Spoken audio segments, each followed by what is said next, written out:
This video contains footage of hypersonic. Skip the section of the video on screen if you're prone to seizures from flashing colors. A term you may hear thrown around a lot in the gaming space is power creep. This is a term that comes from multiplayer games and refers to when an ability unlocked later in the game is so powerful and unbalanced that it completely invalidates the use of previous abilities. In recent years, the term has seen a lot of use in discussions surrounding shonen anime. Take Dragon Ball as the clearest example. The show has been going on for a very long time, and so the creator feels the need to continuously raise the stakes to keep the audience interested. This happens in every story arc, which is how we go from a relatively grounded martial arts anime to a man shooting lasers at gods through space and facing enemies on a regular basis with the capability of blowing up planets. This creates two distinct problems for the audience. Firstly, it may alienate early viewers who prefer something more down-to-earth. Second, it eliminates any real form of tension, because it sets a precedent for the audience that although the enemy is ridiculously powerful, the main character will find a way to reach that same level by the end, so worry not. How the protagonist achieves this level of power is usually done the same way as well, through a transformation that serves as an upgrade to replace a previous form. This makes it very tiring for some viewers, as it becomes almost formulaic and removes some of the tension as a result. Sonic the Hedgehog takes heavy inspiration from the Dragon Ball series, but yet it's managed to avoid having this same problem. To figure out why, we should take a look starting from the very beginning. Sonic 1 on the Genesis is the most simple of all the games from both a story and gameplay perspective.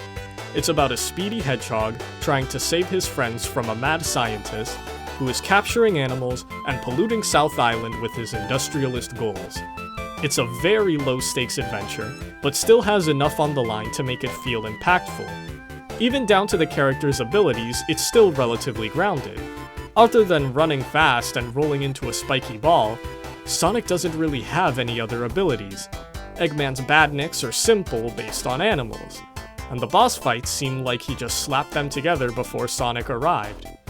Although present, there are only 6 Chaos Emeralds, and they don't give Sonic any new abilities when he collects them all.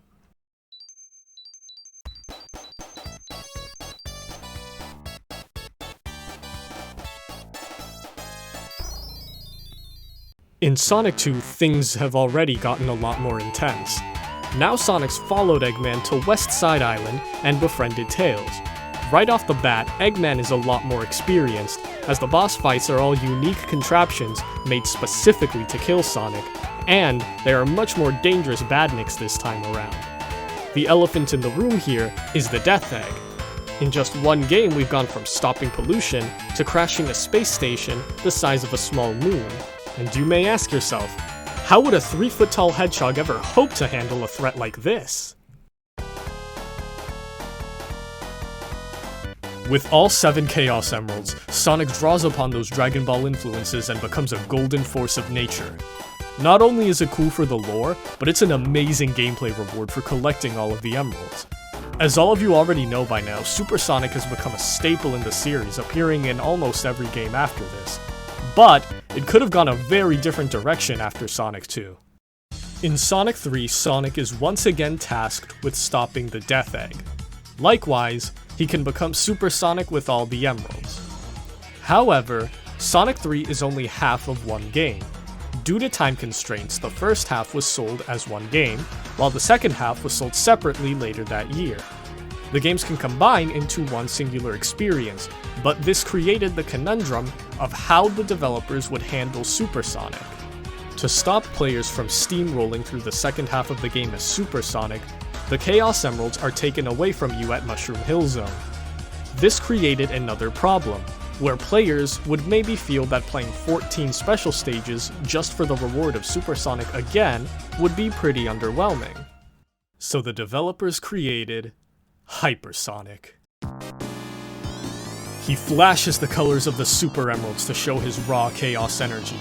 He leaves after images, signifying his speed surpasses even Super Sonic's. He has an omnidirectional air dash and a flash attack that kills everything on screen. At the end of the game, he's even shown to be capable of blazing through asteroid fields. This is the strongest form Sonic had taken up to this point. But it's also the only time. The strongest form in subsequent games remains Supersonic. When asked at a fan panel in 2013 why Hypersonic disappeared, series director Takashi Iizuka responded with, okay, so as you know, so Sonic 3 and Sonic and Knuckles had the card thing. The lock-on. Yeah, lock-on. And so for people who played Sonic 3 the first time, they went through and they collected all the emeralds, right? You did all the emeralds. And then if you already played Sonic 3 and you go to play Sonic Knuckles, you've got to have more emeralds to collect. So we put in the super emeralds right there. But going forward, we also had the there's emeralds, the super emeralds, the master emeralds, there's all these emeralds, and they got too many. So when we released Sonic Adventure, we went back and just sort of cleaned up all the emeralds and kind of reduced that down to make it a little bit more manageable. And later on, in 2018, Aaron Weber responded with, essentially, the reason that they don't do hypersonic as much anymore is because they were worried that if they kept introducing new forms, it was going to get eerily similar to a certain Japanese anime in which characters keep getting, and they didn't want to go down that road. See that? I have to say generic things, but I think you understand. The real reason is likely wanting to avoid giving players seizures, but these are very good gameplay and lore reasons as well. With 14 emeralds, it would admittedly be very confusing for a new player to keep track of. But what's more important for today's topic is that second explanation. Some people take that anime quote to mean that it would make Sonic seem like a knockoff of Dragon Ball, or worse, put Sega at risk of copyright issues. But I take that explanation to be in reference to power creep. If they outright replace the Chaos Emeralds with Super Emeralds, it would eliminate the issue of having 14 of them. But after enough games, fans would become tired of Hypersonic and the writers would feel the need to keep raising the stakes until we reach the point where Sonic can turn Super Hedgehog blue. Oh, wait a minute. Hypersonic was never acknowledged in the games after Sonic 3 and Knuckles until the release of Sonic Mania in 2017. In Knuckles' playthrough, he enters the shrine to the Master Emerald, and the surrounding stones meant to house the Super Emeralds are cracked, supposedly signifying that they can't be used again, and Hypersonic was a one-time transformation. So starting with Sonic Adventure, Super Forms became the ultimate transformation. The only limit to a Super Form's power is related to the ring count and mastery over Chaos Energy. This last part is emphasized at the end of Sonic Adventure 2, where Shadow is unable to handle the Emerald's power and falls to Earth because he can't maintain his Super Form. Shadow, your power's getting weaker. Hey, are you okay? And in every game, it became the standard to face whatever new threat appeared using the Chaos Emeralds. This may sound just as repetitive as the alternative, but I think it has one advantage over introducing stronger transformations.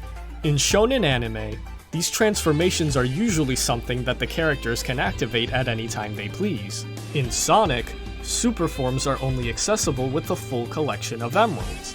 This means that the story is never about whether they'll defeat Bio-Lizard or Dark Gaia, but about the journey to get the emeralds. Still, it's hard to deny how formulaic things had become after enough time.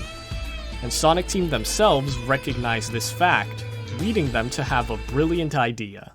What if we just took a break from the emeralds? We've had spin-off games like Sonic and the Secret Rings, and later Black Knight, where the Chaos Emeralds are nowhere to be found. These new worlds have their own collectibles and give Sonic new transformations, but these forms are never at any point implied to be better or even at the same level as Super Sonic. Instead of just training to become more powerful, these forms are a result of Sonic working with whatever tools he has available, and that's great for shaking things up. This idea of ignoring the Chaos Emeralds seeped into the mainline games later. For all the flack that the game's writing gets starting with Sonic Colors, I'll at least give them credit by saying that relying less on the Emeralds as a plot device was a breath of fresh air that the series desperately needed. Eggman is more focused on draining the Wisps of their energy. He doesn't care about the Emeralds this time, and Sonic doesn't have a reason to either. The Emeralds are relegated to bonus content, and that's perfectly fine. This trend continued into Sonic Lost World and Sonic Forces, and although I was just praising colors for ignoring Supersonic, I think it's been a bit too long now. All Supersonic needed was a short break. He didn't need to outright vanish. The last game he's been featured in the story was 10 years ago in Sonic Generations, and even then, Supersonic and the Emeralds felt like an afterthought. It's good to rely less on Supersonic so that he still feels special, but that doesn't mean we have to get rid of the form altogether. It's too iconic to the series' identity. Despite whatever gameplay issues that the storybook games have, they had the right idea here. Introduce a new form to keep things fresh, but don't make it stronger than Supersonic. Just keep it as an alternative. Excalibur Sonic appears in his game because it fits with the theme, meaning that there needed to be a new one-time transformation. I personally find that Sonic Unleashed has the best use of transformations in the entire series. Just like in Sonic 3, you're locked out of Supersonic at the very beginning, so now your goal is to restore them. Unlike that game, however, you have access to a new transformation, the Werehog, and despite it being weaker than Supersonic, there are still merits to using it, so it doesn't feel outright useless. This way the developers can have their cake and eat it too, because not only are the fans given a new transformation, but it doesn't take away from what makes Supersonic special. They can keep things interesting without going the Dragon Ball route and falling victim to power creep. Also, don't take this to mean that Sonic shouldn't get stronger in newer games. I'd be a liar if I said it wasn't satisfying to see Sonic take out Perfect Chaos in his base form when he needed Supersonic to do it the first time. I hope that with the upcoming Sonic Frontiers game, they find a way to incorporate Supersonic, or at least a new form, into the story. Because after all this time of him being locked behind bonus content and DLC paywalls, I think everyone would love to see our golden boy come back to the story, shining brighter than ever. I must destroy all the evil the Professor has created.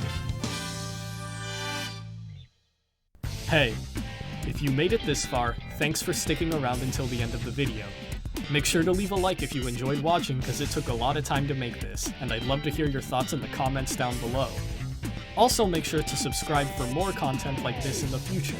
Catch you in the next one!